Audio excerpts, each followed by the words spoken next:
Students, मैं हूं सैयद हारिस नदीम। जैसा कि आप जानते हैं कि मैं इंटरमीडिएट और मैट्रिक बोर्ड के हवाले से अपडेट्स करता रहता हूं, और एग्ज़ाम्स के अपडेट हों, चाहे एडवाइसेस हों, पेपर के हवाले से गेस्ट पेपर्स हों, या फिर टिप्स हों कि आपको किस तरह से पेपर देना है, इस हवाले से मैं वीडियोस बनाता रहता हूं। तो इंशाल्लाह आगे भी बनाता रहूँगा।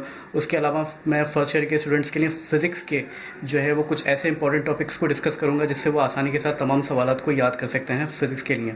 इसी तरह से जो अभी मैंने ये वीडियो बनाई है वो इसलिए बनाई है कि एमडी-कैट के कुछ स्टूडेंट्स हैं जिनके कुछ क्वेश्चंस थे कि क्या एमडी-कैट करने का स्कोप क्या है, या उसकी रजिस्ट्रेशन वगैरह का जो प्रोसेस है। तो एक्चुअली मैं आपको बताऊं कि अक्सर तो रजिस्ट्रेशन हो चुकी हैं, और एनईडी की जो रजिस्ट्रेशन डेट है वो लास्ट उसकी जो है वो 21 है। ठीक है, तो 21 अगस्त जो है वो उसकी लास्ट डेट है अप्लाई करने का, रजिस्ट्रेशन का, एनईडी के लिए, एमडी-कैट के लिए। ठीक है।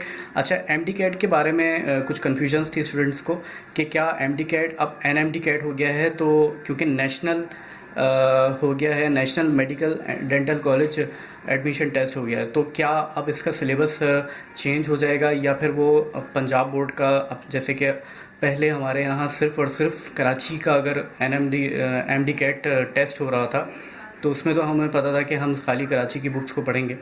तो क्या अब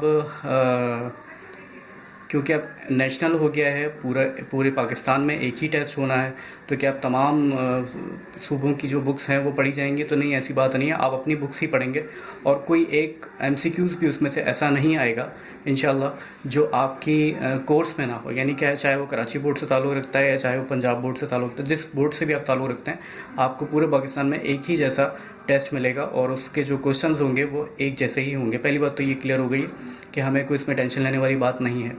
दूसरी बात आ जाती है कि क्या इसका स्कोप क्या है। तो देखिए, इसके में जो है हमारे पास जो दो फील्ड जो सबसे ज़्यादा कॉमन है जिसके लिए हम ये एमडी-कैट करते हैं, वो होता है, एक होता है एमबीबीएस और दूसरा होता है बीडीएस।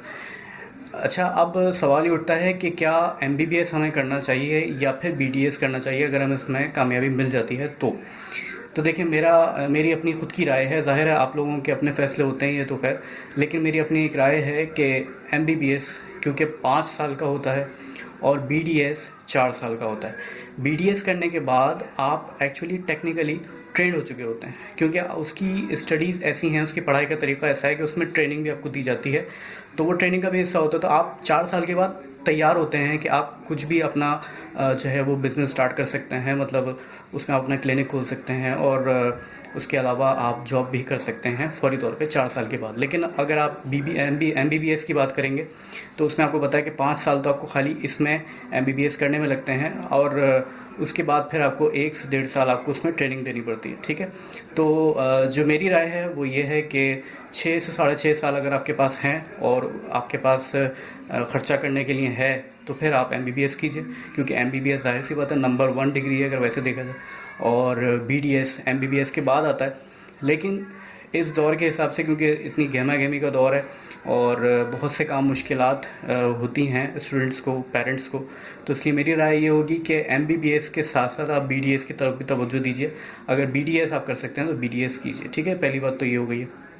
और दूसरी बात यह है कि आप, ज़ाहिर सी बात है कि ये आप लोगों के ख़ुद के फ़ैसले होते हैं, ये पेरेंट्स डिसाइड करते हैं। मैं अपनी राय दे सकता हूँ, मैंने आप लोगों को एडवाइस दे दी है कि बीडीएस ज़्यादा जल्दी हम कर सकते हैं। उसके अलावा बीडीएस का स्कोप भी माशाल्लाह इस वक्त पाकिस्तान में बहुत ज़्यादा है। ठीक है, तो अब इसके अलावा आपको कोई अपडेट्स चाहिए हो तो इंशाल्लाह मैं इसमें करता रहूँगा वक्त के साथ साथ। तो थैंक यू देखने के लिए आपका। अस्सलामु अलैकुम वरहमतुल्लाह।